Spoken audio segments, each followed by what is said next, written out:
Assalamualaikum warahmatullahi wabarakatuh. Perkenalkan, nama saya Siti Diniati, peserta PPG dalam jabatan kategori 1 gelombang 2 tahun 2022, program studi Bahasa Indonesia LPTK Universitas Mataram dengan nomor induk mahasiswa EIC 222146. Pada hari ini Selasa 13 Juni 2023, saya akan melaksanakan uji kinerja di kelas 10 dengan materi menganalisis isi teks debat. Sekian perkenalan diri saya. Wassalamualaikum warahmatullahi wabarakatuh. Assalamualaikum warahmatullahi wabarakatuh. Waalaikumsalam warahmatullahi wabarakatuh. Bagaimana kabar kalian anak-anak? Alhamdulillah. Alhamdulillahirrahmanirrahim ya. Semoga kita semua dalam keadaan baik-baik saja, diberkahi kesehatan oleh Allah Subhanahu wa taala ya. Kedepannya semoga kita tidak ada yang sakit ya. Alhamdulillah kelas ini tidak ada yang aneh-aneh dalam artian ada yang bolos, ada yang alpa ya. Semoga tetap seperti itu. Oke, sebelum mulai pembelajaran untuk berkahnya ya kegiatan kita hari ini supaya berjalan dengan lancar dan ilmu yang Ibu sampaikan itu kalian serap dengan baik, kita akan berdoa terlebih dahulu ya. Ketua kelas, Ilya ya. Pimpin doa dulu nak dalam hati. Ya, kalian sudah berdoa? Oke. Apakah ada yang tidak masuk? Masuk semua ya? Iya, ya semuanya terisi dengan rapi nih bangku kursinya. Memang kelas ini kan rajin-rajin, ya kan? Iya, memang kelas ini top. Tepuk tangan dong. Oke, ya. Jadi kegiatan kita hari ini, sekarang kan pembelajaran kita adalah bahasa Indonesia. Nah, minggu yang lalu Ibu juga sudah masuk ke kelas kalian ya. Kita belajar bahasa Indonesia. Ada yang ingat tidak kira-kira? Materi kita minggu lalu itu mengenai apa? Oh ya, Emma. Ini Emma langsung ingat, ini luar biasa Emma ya. Apa Emma? Kemarin minggu yang lalu? Mengidentifikasi pembahasan topik dan sikap yang menimbulkan pro dan kontra yang diterangkan. Oh iya. Jadi kemarin itu kalian melihat simulasi bagaimana di dalam sebuah debat itu Ibu tayangkan, kemudian bagaimana di sana mereka berargumen sehingga menimbulkan pro dan kontra ya. Nah, itu yang kalian pelajari, kalian analisis mana argumen yang menimbulkan pro, mana yang menimbulkan kontra.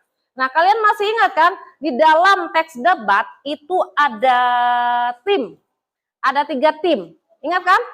Tim tadi kan Emma mengatakan ada yang pro dan ada yang kontra. Berarti ada 3 tim ya. Memang yang satu itu dia netral. Jadi ada berapa? Apa saja tadi? Tim pro itu namanya tim apa? Iya, afirmasi. Kemudian tim yang kedua? Oposisi itu yang bagaimana? Yang tidak setuju. Ya, yang tidak setuju atau yang kontra ya. Ya, jadi dia tidak mendukung mosi yang disampaikan atau topik yang ada di dalam debat itu. Kemudian yang ketiga? Tim netral. Oke, ya itu. Jadi kalian ingat pembelajaran kita minggu lalu, jadi ada tim pro dan ada tim kontra di dalam debat. Memang tim netral itu tidak mesti harus ada ketika kita mengadakan debat atau di dalam teks debat itu tidak mesti harus ada. Yang wajib ada itu adalah tim pro dan kontra. Kalau kedua tim ini tidak ada ya tidak bisa, debat itu tidak akan terjadi. Nah, itu kunci di dalam teks debat. Kalau netral itu dia menjadi penengah nanti. Ya, itu fungsinya. Mengerti ya? Ya, jadi tujuan pembelajaran kita hari ini, kalian lihat di sana, karena kita sekarang belajar teks debat ya, sama seperti kemarin, tapi minggu kemarin kalian mengidentifikasi argumen yang menunjukkan pro dan kontranya. Nah, tetapi kalau sekarang kalian menganalisis isi apa yang disampaikan oleh tim afirmasi itu, argumennya ya, kalian analisis. Kekuatan dan kelemahannya seperti apa. Kemudian yang kedua, kalian akan menganalisis ragam bahasa di dalam teks debat. Jadi kalian harus bisa ya. Yang pertama sesuai dengan tujuan pembelajaran kita hari ini. Yang pertama kalian harus bisa mengetahui pendapat tim afirmasi, tim oposisi, dan tim netral di dalam debat dengan tepat. Nanti dari argumen ketiga tim itu kalian harus analisis kelebihannya bagaimana, kekurangannya seperti apa, ya dianalisis dengan baik. Kemudian yang kedua, kalian harus dapat mengetahui ragam bahasa yang digunakan di dalam teks debat itu seperti apa. Ya, yang namanya orang berdebat, jadi supaya debat itu berhasil dalam artian tidak terjadi kekacauan, tidak terjadi kericuhan, jadi kita harus menggunakan bahasa yang santun. Ya, jangan menyinggung perasaan lawan debat kita. Jadi seperti itu. Mengerti? Mengerti. Sepertinya lemas ini. Tadi sudah tepuk tangan, tapi sekarang terlihat lemas ini. Ya, kita membangkitkan semangat lagi ya. Mau ice breaking kan? Oke, ice breakingnya. Sepertinya Andika ini jagonya ice breaking nih. Ini senyum-senyum si Andika. Ayo Andika, coba aja teman-temannya supaya semangat. Bagaimana? Semangat. Semangat. Wah, kurang kompak. Ya, ulang. Lagi sekali Andika. Semangat. Semangat. Semangat. Oke, tepuk tangan. Ya, jadi semoga semangat yang sekarang dibangkitkan oleh Andika itu tetap semangat sampai nanti selesai pembelajaran kita ya. Tetap dipertahankan. Oke, sekarang kita akan ke inti pembelajaran kita. Ibu akan menayangkan sebuah gambar. Kalian amati gambar yang ada di depan. Ya, kalian amati, lihat baik-baik gambarnya. Ya, sudah terlihat ya. Kalian paham kira-kira ketika kalian melihat gambar ini, apa yang muncul di pikiran kalian? Ya, sudah ya? Oke, kira-kira ini siapa yang bisa menganalisis gambar tersebut? Angkat tangan. Oh iya, Hafil. Gambar dua orang yang sedang berbicara serius. Iya, serius. Dari mana kamu tahu kalau dia sedang serius? Ini yang dua orang ini sedang serius. Kenapa dikatakan serius? Ya, karena saling tatapan. Tatapannya, ya, kemudian Tangannya sampai sampai diangkat ya, sampai badannya berdua condong ke depan. Nah, kalau benar apa yang dikatakan oleh Hafil ya.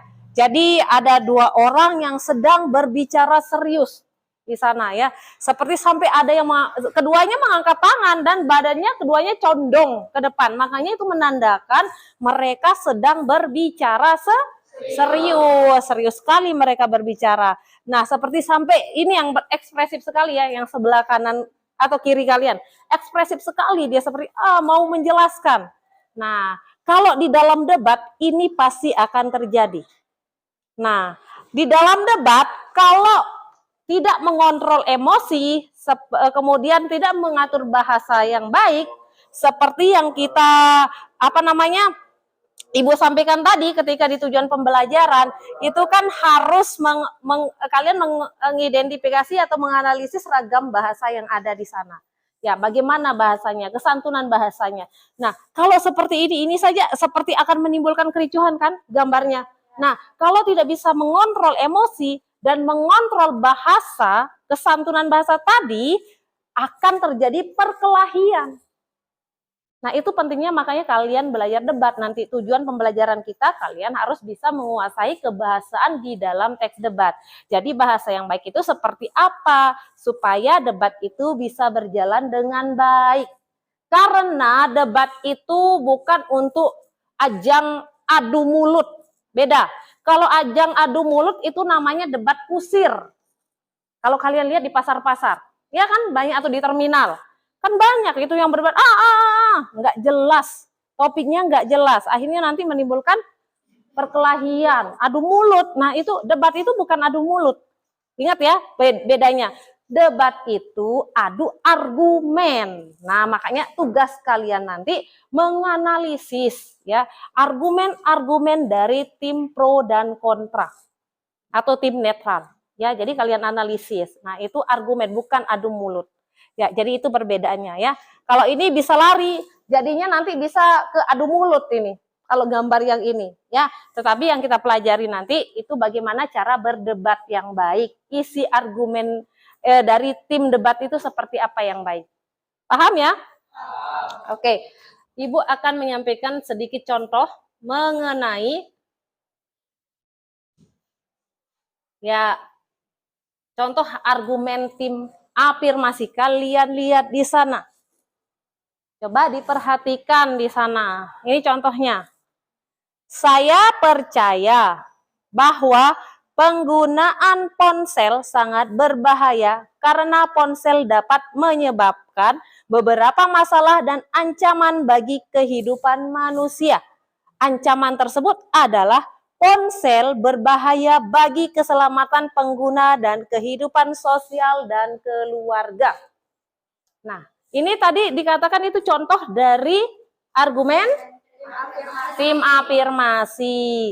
Kalau kalian melihat di sana, dari mana, dari kata yang mana kalian mengetahui kalau itu argumen tim afirmasi? Dari kata yang mana? Percaya. Oh iya, percaya. Saya percaya. Percaya itu maksudnya dia setuju dengan topik yang disampaikan di dalam debat. Kira-kira topiknya apa di sana? Di dalam debat itu, di dalam contoh itu. Iya, bahaya penggunaan ponsel. Ya, luar biasa. Kalian tepuk tangan. Ternyata kalian paham ya, pembelajaran minggu yang lalu masih diingat. Kemudian ini contoh dari tim oposisi. Nah, kalian lihat di sana. Coba Dayat dibaca, Dayat. Saya tidak setuju bahwa penggunaan ponsel sangat berbahaya. Ini contoh dari argumen tim oposisi. Coba, dari kata yang mana? Kata kuncinya di sini. Kalau itu menunjukkan argumen dari tim oposisi. Saya tidak setuju. Oke, sudah jelas sekali di sana ya. Ada kata saya tidak setuju. Itu sudah kontra, itu sudah oposisi. Ya. Kemudian topiknya kira-kira apa di sana? Sama ya. Ya, jadi ini bahaya dari ponsel tadi. Jadi oposisi ini mematahkan argumen afirmasi yang tadi. Ya, dia tidak setuju dengan argumen tim afirmasi yang tadi. Dia mengatakan di sini penggunaan ponsel sangat berbahaya. Namun sebaiknya ponsel sangat bermanfaat bagi kehidupan manusia. Jadi tadi topiknya itu kan ponsel itu berbahaya ya untuk kehidupan manusia, karena afirmasi setuju karena itu sangat berbahaya. Tapi oposisi mengatakan oke, baik, memang itu berbahaya, tetapi dipatahkan ya argumen tim afirmasi ini. Sebaiknya ada cara lain sebenarnya. Dijelaskan sebaliknya ponsel sangat bermanfaat bagi kehidupan manusia. Nah, dikatakan seperti itu. Jadi jelas ketika mematahkan argumen tim lawan, kita harus menggunakan alasan-alasan yang masuk akal dan tepat ya, supaya argumen kita itu bisa diterima ya, supaya tidak ada adu mulut. Bisa dimengerti ya? Kemudian di sini ada tim netral. Nah, ini contoh dari tim netral ini. Nih, kalian lihat. Menurut saya. Coba Andika dibaca, Nak. Menurut saya, ponsel sangat berguna jika dipergunakan. Kalau kalian lihat argumennya ini ya, argumen netral ini seimbang. Jadi si netral ini, tim netral ini mengambil argumen tim oposisi dan tim afirmasi disatukan. Dia setuju, nah tetapi dia memberikan solusi bagaimana caranya. Nah ini namanya netral, dia berada di tengah. Ya, di tengah antara tim oposisi dan tim netral. Bisa dipahami ya. Nanti ini yang kalian analisis, tapi kalian analisis nanti kekuatan dan kelemahannya tadi. Kekuatannya itu bisa dilihat dari alasan yang disampaikan, fakta yang disampaikan untuk mendukung argumen-argumen yang keluar tadi. Mengenai ciri kebahasaan. Nah, tadi kan di tujuan pembelajaran kita, yang pertama kalian harus bisa menganalisis isi teks debat ya, entah itu argumen tim afirmasi, tim oposisi, dan netral. Kekuatan dan kelemahannya seperti apa. Nah, sekarang ini kebahasan teks debat. Kalau kalian lihat ke depan. Teks debat, kebahasannya seperti apa? Yang pertama, menggunakan kalimat kompleks. Kalimat kompleks itu, namanya itu kalau bahasa zaman dulu itu namanya kalimat majemuk. Nah, kalimat majemuk. Kalian ingat tidak? Majemuk itu artinya apa? Majemuk. Ya? Majemuk. Itu lawan dari tunggal. Berarti majemuk lebih dari satu. Di sini kalimat kompleks atau kalimat majemuk itu maksudnya klausanya lebih dari satu. Bisa kalian lihat di contoh tayang di slide itu, contoh dari kalimat majemuk ini, bahasa Indonesia dimengerti dan digunakan di hampir semua kalangan. Nah, jadi di sini kalian menemukan konjungsi tidak di sana? Konjungsi itu apa konjungsi? Lupa. Ya? Ilya? Ya, kata hubung. Mana kata hubungnya di sana? Dan. Oke. Jadi ciri khas dari kalimat kompleks itu ada kata hubung yang kalian temukan di sana untuk menyatukan kedua klausa tadi. Kan yang dinamakan dengan kalimat kompleks itu atau majemuk itu terdiri dari dua atau lebih klausa. Ya, klausa pertamanya di sana bahasa Indonesia dimengerti. Nah, kemudian klausa keduanya digunakan di hampir semua kalangan. Nah, di sana harus ada kata dan untuk menghubungkan klausa pertama dan klausa kedua. Nah, itu namanya kalimat majemuk atau kalimat kompleks. Bisa dimengerti? Nanti kalian analisis nanti di LKPD yang akan Ibu bagikan, apakah di dalam argumen tim pro dan kontra itu terdapat kalimat kompleks ya. Harus kalian analisis.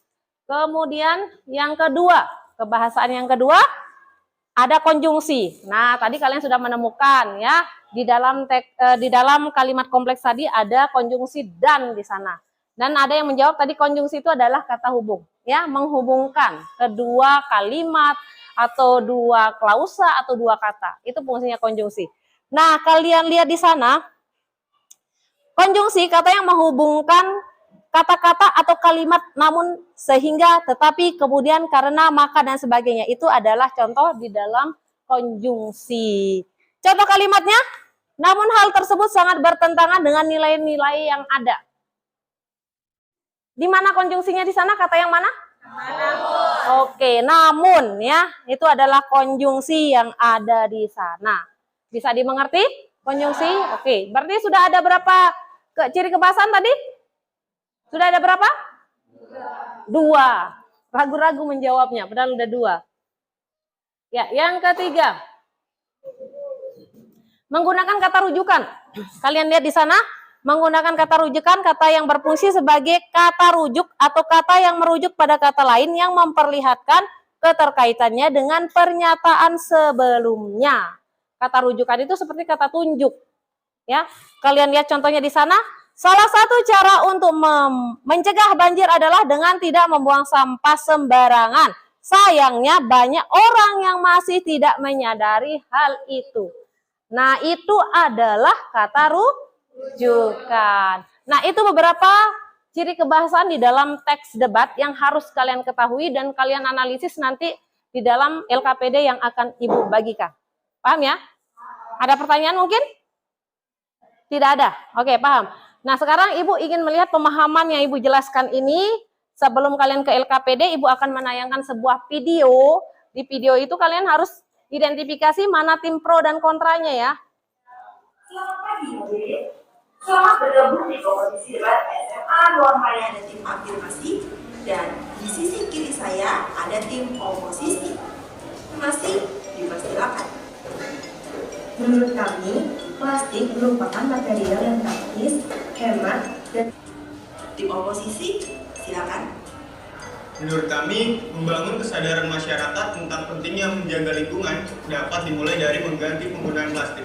Untuk kedua tim? Pemirsa, menggunakan plastik atau menggantinya memang merupakan pilihan kita. Namun, berbicara soal lingkungan, jika bukan kita yang peduli, lalu siapa lagi? Video yang tadi itu adalah video orang berdebat. Ada 2 tim. Nah, kalau kalian lihat seragamnya tadi ada pelajar ya. Ya, jadi sebenarnya debat itu bisa dilombakan. Ya, jadi dilombakan dia debat itu sebenarnya. Nah, tadi kalian lihat ada 2 pelajar, ada tim pro dan ada tim kontra di sana ya. Kalau kalian perhatikan tadi topik yang disampaikan di dalam debat itu apa? Ya, penggunaan plastik.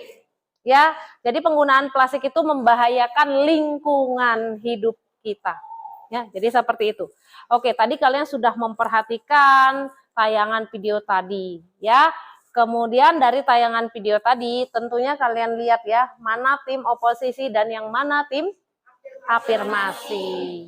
Ya, dari tim afirmasi, kalau kalian lihat tadi, ada berapa argumen yang disampaikan dari tim afirmasi? Siapa yang bisa menjawab? Ya, berapa? Ada 2 argumen yang disampaikan oleh tim afirmasi. Ya. Intinya tidak salah jika kita menggunakan plastik asal kita menggunakannya dengan cara yang bijak. Oke ya, bagus sekali. Jadi temannya tadi memperhatikan ini. Ya, Nabila memperhatikan tadi apa yang ada di dalam teks video tersebut ya. Jadi intinya tadi ada 2 argumen yang disampaikan. Ya, jadi bagaimana intinya mengenai tidak ada salahnya kita menggunakan plastik, tetapi bagaimana cara mengolah plastik itu supaya tidak menjadi limbah yang merugikan kehidupan kita, lingkungan kita. Jadi seperti itu ya. Nah, kemudian dari apa yang disampaikan oleh tim afirmasi tadi, argumen yang disampaikan. Tentunya Ibu katakan tadi, nanti kalian perhatikan tayangan video tersebut. Dari argumen yang disampaikan kedua tim itu tentunya ada kelemahan dan kelebihannya, sehingga argumen itu bisa dipatahkan oleh tim lawan. Ya, siapa yang bisa tadi? Dari tim afirmasi, kelebihan argumen dari tim afirmasi itu seperti apa? Siapa yang bisa? Ya, Jessy? Kelebihannya, apa yang disampaikan sudah benar, karena plastik merupakan alat yang gampang ditemukan dan Ya, tentunya ada kelemahannya ya. Tadi Jessy sudah menemukan kelemahannya. Mungkin siapa yang bisa menemukan kelemahan, bukan kelemahannya, kelebihan ya Jessy ya, maaf. Jadi kelebihannya tadi disampaikan oleh Jessy, tentunya dari kelebihan itu pasti ada kekurangan dari argumentasi tim afirmasi. Siapa yang bisa menemukan kekurangan atau kelemahan dari tim afirmasi? Iya, Hafiz? Azmi, maaf, Azmi ya. Yang disampaikan mengenai daur ulang limbah plastik masih belum tepat. Ya, alasannya masih kurang tepat ya. Makanya gampang sekali dipatahkan alasan itu atau argumen itu oleh tim oposisi. Nah, itu kelebihan dan kelemahan yang kalian temukan di argumen tim afirmasi. Nah, sekarang dari tim oposisi. Kalau kalian lihat video yang tadi, ya, tim oposisi. Kira-kira siapa yang bisa mengetahui kelebihan dari argumen yang disampaikan tim oposisi? saya Bu Guru. Ilya. Kelebihannya apa yang disampaikan sudah benar. Karena kita bisa memilih alternatif lain untuk mengganti penggunaan plastik dan memberikan alasan-alasan yang masuk akal mengenai dampak kerusakan lingkungan akibat penggunaan plastik ini sendiri. Ya, oke, bagus sekali, tepuk tangan. Ya, luar biasa. Ternyata kalian memperhatikan video tadi. Jadi apa yang disampaikan oleh Alia tadi benar sekali. Kelebihan dari tim oposisi, dia menyampaikan plastik itu memang merugikan, ya, merusak lingkungan. Ya, jadi karena kesadaran kita yang menggunakan itu rendah, akhirnya merusak lingkungan itu. Ya, jadi itu penggunaan plastik itu sangat merugikan sebenarnya kehidupan kehidupan kita. Apalagi sekarang kalau kalian lihat ya, cuaca kita ini menjadi ekstrim sekarang. Sebenarnya salah satu faktornya tadi, ya. Jadi kesadaran kita menjaga lingkungan itu sangat kurang. Ya, sekarang itu kadang hujan, kadang tiba-tiba panas ya. Kemudian tiba-tiba dari panas itu tiba-tiba ada gerimis, entah dari mana ya. Jadi keseimbangan ekosistem kita sekarang terganggu karena penggunaan plastik yang berlebihan ya. Itu yang disampaikan oleh tim oposisi. Itu kelebihannya. Tentunya seperti yang Ibu katakan tadi, di balik kelebihan ada kekurangan atau kelemahannya.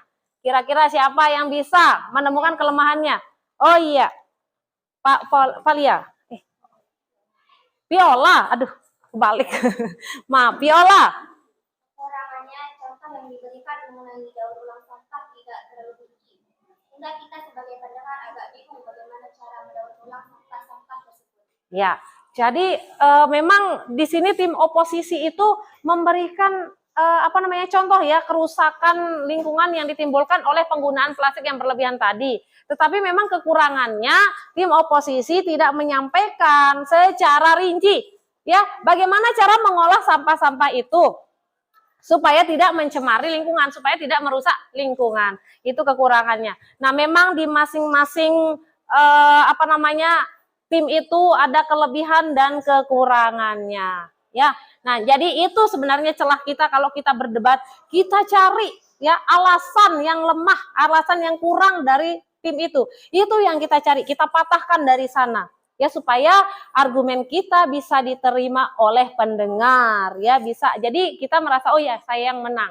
Tapi sebenarnya di dalam debat itu tidak ada yang menang dan kalah. Yang intinya di debat itu argumen kalian itu kuat apa tidak. Ya, jadi kalian harus mencari kekuatannya untuk tidak bisa dipatahkan oleh tim lawan. Itu intinya. Oke? Bisa dimengerti? Akan melakukan kegiatan selanjutnya, Ibu akan memberikan kalian LKPD, kemudian kalian membentuk kelompok. Ya, jadi kalian membentuk kelompok. Ini ada sekitar, jadi kelompoknya ada 5. Nanti satu kelompok ada 6 orang. Ya. Nanti Ibu bagikan LKPD, dari LKPD kalian akan mengerjakan apa yang ada di sana, hasilnya nanti dipresentasikan di depan. Oke?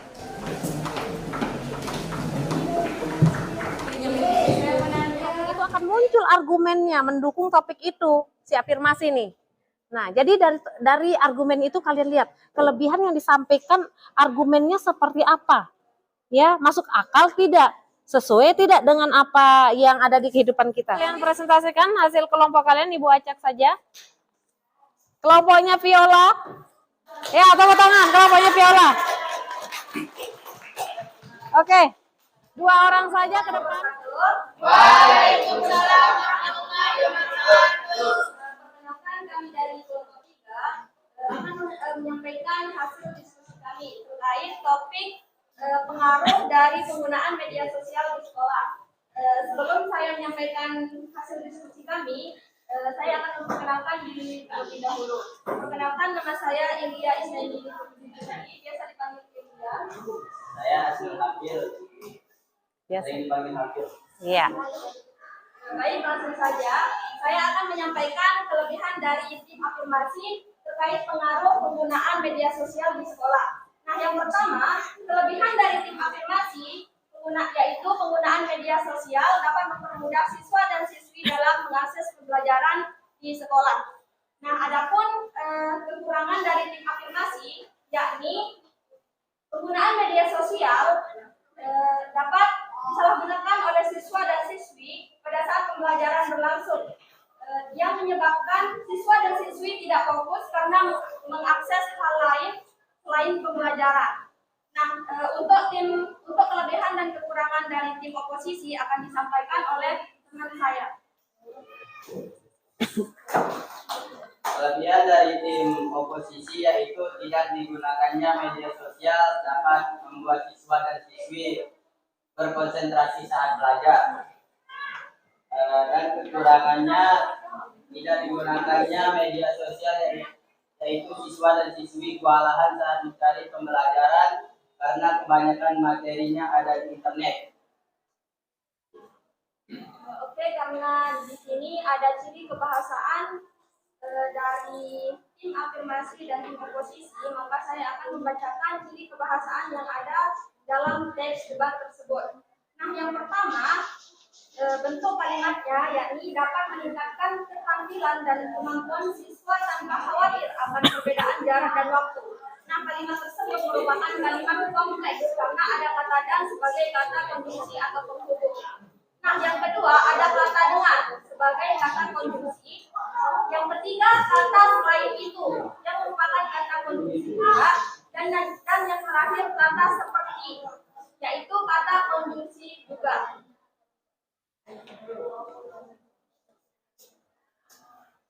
Nah, adapun ada argumen dari tim afirmasi dan tim oposisi yang akan saya sampaikan. Nah, yang pertama, tim afirmasi, seperti yang kita ketahui bersama, di era yang serba digital ini, jarak dan waktu bukanlah sebuah halangan. Media sosial telah menjembatani perbedaan tersebut. Melalui media sosial, siswa dapat membangun komunitas belajar dengan mudah. Hal ini tentunya dapat meningkatkan keterampilan dan kemampuan siswa tanpa khawatir akan perbedaan jarak dan waktu. Nah, tapi tidak setujui oleh tim oposisi. Yakni, saya kurang setuju dengan pendapat tim afirmasi. Pada kenyataannya, siswa akan dengan mudah beralih pada hal yang lain selain belajar. Contohnya saja, menggunakan media sosial tersebut untuk berkomunikasi secara pribadi, alih-alih untuk belajar. Mungkin hanya itu yang bisa kami sampaikan. Jika ada kekurangan atau kesalahan, mohon dimaklumi. Sekian, wassalamualaikum warahmatullahi wabarakatuh. Waalaikumsalam warahmatullahi wabarakatuh. Tepuk tangan. Oke, bagus sekali ya apa yang disampaikan oleh timnya Ilya. Sudah cukup bagus tadi, sudah cukup runut juga. Jadi apa kelebihan dari masing-masing tim disampaikan, kemudian ciri kebahasannya juga mereka temukan ya. Laksanakan apa yang kita kerjakan hari ini dengan baik.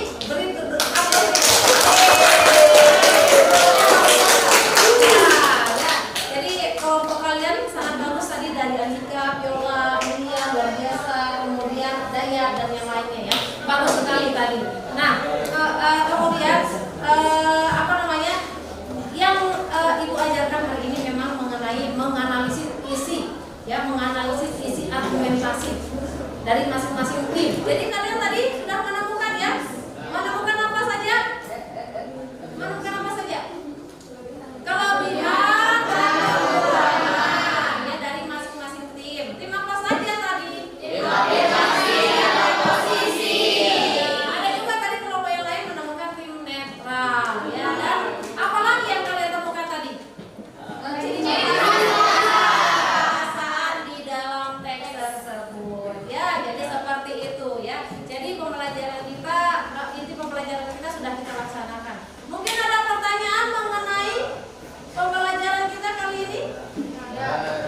Saya Bu Guru, Iya Dayat? apakah teks debat itu bisa ditemukan ketika kegiatan lomba tersebut? Oh iya. Apakah? Oh iya, lomba. Mungkin begini maksudnya Dayat ya. Apakah teks debat itu hanya bisa ditemukan di dalam kegiatan lomba saja? Ya itu maksudnya Dayat. Oh iya, bagus Dayat. Jadi teks debat itu tidak hanya kalian temukan ketika ada perlombaan debat. Memang tadi Ibu menanyakan itu seperti lomba debat ya di video tersebut, tetapi tidak mesti kalian temukan ketika ada perlombaan debat. Ya, teks debat itu banyak kita temukan, apalagi di media sosial. Kalau kalian sering nonton nih, pernah menonton Indonesian Lions Club. Sana, tapi memang topiknya di sana memang nanti arahnya ke politik, tetapi tidak apa-apa kalian ikuti. Itu menjadi referensi kalian ya. Jadi kalau kalian mencari referensi, jangan hanya di buku atau di sekitar kalian saja. Jadi manfaatkan juga media sosial atau media televisi, media massa itu. Nah, di sana di media televisi itu ada tayangan debat, itu bagus sekali menurut Ibu. Jadi bagaimana di sana para orang-orang yang ada di sana menyampaikan argumentasinya dengan baik, ya, dan masuk akal. Nah, itu yang penting, argumennya masuk akal, disampaikan dengan baik. Dan kita sebagai penonton, oh iya benar juga apa yang disampaikan oleh orang itu. Nah, itu jadi teks debat itu tidak hanya bisa kalian temukan di dalam lomba saja, tapi di dalam kehidupan sehari-hari juga bisa kalian temukan. Apa manfaatnya? Nah, manfaatnya kita mempelajari debat itu untuk kehidupan sehari-hari. Pertama, mengolah ya cara kita berpikir. Jadi kita tidak pikiran kita tidak sempit. Jadi memperluas wawasan kita. Itu sebenarnya kelebihan. Makanya Ibu katakan tadi, silakan kalian cari referensi, silakan cari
Nah itu bisa kita lihat dari sana, analisis dari sana. Oke ya, oke. Nah untuk pembelajaran minggu depan tetap dengan teks yang sama, tetapi teks debat lagi ya minggu depan. Tetapi minggu depan itu kalian akan belajar bagaimana cara berdebat di depan. Nah mungkin ada yang berperan jadi tim oposisi, tim afirmasi, dan ada yang berperan jadi moderator nanti ya minggu depan itu kita laksanakan. Nah untuk panduan mengenai bagaimana cara berdebat nanti akan ibu kirimkan ya panduannya melalui link WA yang sudah kita buat. Jadi kita punya grup WA, nanti ibu share nanti tugasnya di sana mengenai panduan bagaimana cara berdebat yang baik, supaya nanti minggu depannya kita tinggal melakukan action debat itu ya yang di sana. Oke. Ada pertanyaan? Ya. Oke, untuk lebih berkahnya, untuk menutup pembelajaran kita kali ini, hari ini, supaya barokah ya, apa yang kalian kerjakan, apa yang disampaikan mendapat barokah. Nah, alangkah baiknya